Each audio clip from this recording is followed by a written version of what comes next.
Now, I want to go on to another issue, and this is quite significant actually. The Indigenous Affairs Minister, Ken Wyatt, has reopened the possibility of mandating an Indigenous voice in the Constitution. Prime Minister Scott Morrison has ruled out this option as recently as March. However, the minister says he wants to design the workings of a voice, have it legislated, but then is open to the possibility of a referendum to include the voice as part of Indigenous recognition in the Constitution, probably in the next term of Parliament. This revival of the referendum debate came when I interviewed Ken Wyatt earlier today. Ken Wyatt, thanks for joining us. Before we get into matters of your portfolio, I just want to mention international borders. We've had another Australian die from COVID in India. We're waiting on details. We don't know whether he is trying to get back to Australia or not. But you must be concerned as a cabinet minister about a country having to restrict Australians and their right to come home to their own country and the first-rate medical care we have here. Look, I agree with your sentiment, but on the other hand, we also have to protect every other Australian. And certainly I know that my colleagues who have responsibility in this area are looking at ways in which to resolve the issues, to bring back as many Australians as possible, but at the same time ensuring that the rest of us are safe, because the last thing we would need is a spread of COVID through any section of any community across this nation.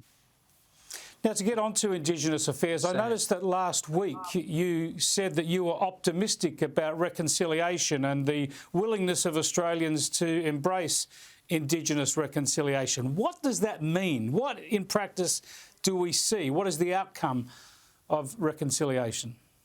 Well, what I'm seeing is, particularly in the corporate sector, the way in which they are starting to become connected in a very different way with Indigenous organisations, with communities, looking at other options, looking at employment. And the RAPs, the Reconciliation Action Plans, are being elevated with a lot more detail in them, including one I launched the other day with the aged care sector.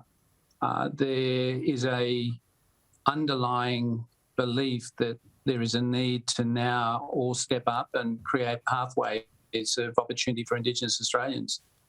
Now, I'm involved in a process, a senior advisory group appointed by you looking at a legislated Indigenous voice in this country. I declared that up front, but there are people agitating even within your own party to make sure that an Indigenous voice to Parliament is actually mandated in the Constitution. There's a referendum, there's Indigenous recognition in the Constitution, and as part of that, a voice. Do you disregard that? Is that an impossible dream, or is that somehow a possibility that could unfold in the next couple of years? Chris, I think that's a real possibility, because the more I'm out and around, the more I have of people coming up to me saying, when's the next step occurring? And I've said, let's get the voice right first. There is some substantive work being done. Feedback from community is strong. Certainly a national voice has been highlighted as being an important part of this process. And ordinary Australians, I was at a school yesterday of high school students talking and answering questions, and one of the questions was, when will reconciliation and the acknowledgement of Indigenous people happen in the Constitution, and how do we change the minds of those who are opposed? And we've got to have the debates because that's important. But Australia is changing substantially, and people are engaging more and more in conversations about the oldest living culture, but they're much more receptive than I've ever seen in my lifetime. Well, let's talk about the process then. Would you legislate a voice first, or is it possible to go straight to a constitutional referendum?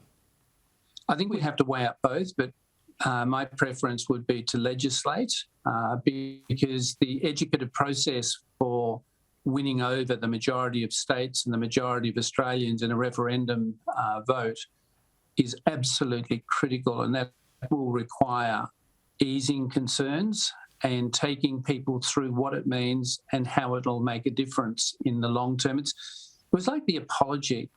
In the lead up to the apology, there were all the doomsayers who were saying that you'd be sued, there'd be litigation. If you apologise, it would open a floodgate of litigants. That didn't happen. What happened was this soothing balm impacted across a lot of Australians, and particularly Indigenous Australians, are being recognised that there was a policy implemented by government that was a bad one and had consequences that nobody's fully appreciated nor understood. So, Minister, would you commit to putting legislation forward for a voice before the end of this year? And would you say that a coalition government would promise to put up an Indigenous recognition referendum sometime in the following term? I think the Prime Minister's already given that undertaking when he indicated in this term there won't be recognition, but certainly it's an election commitment that we made. And the Prime Minister will honour that commitment, but it still requires us to have those discussions.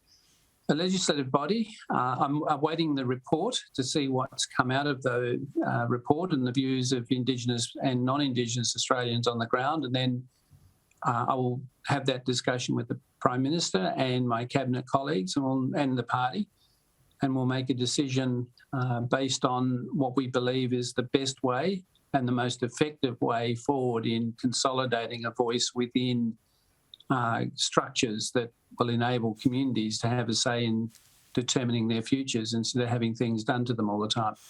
Yeah, well, let's hope that we can see that shape before the end of the year so that people can see exactly what they're talking about. But as you know, I understand there's a lot of work to be done. Thanks so much for joining us, Minister. I appreciate it. It's a pleasure, Chris.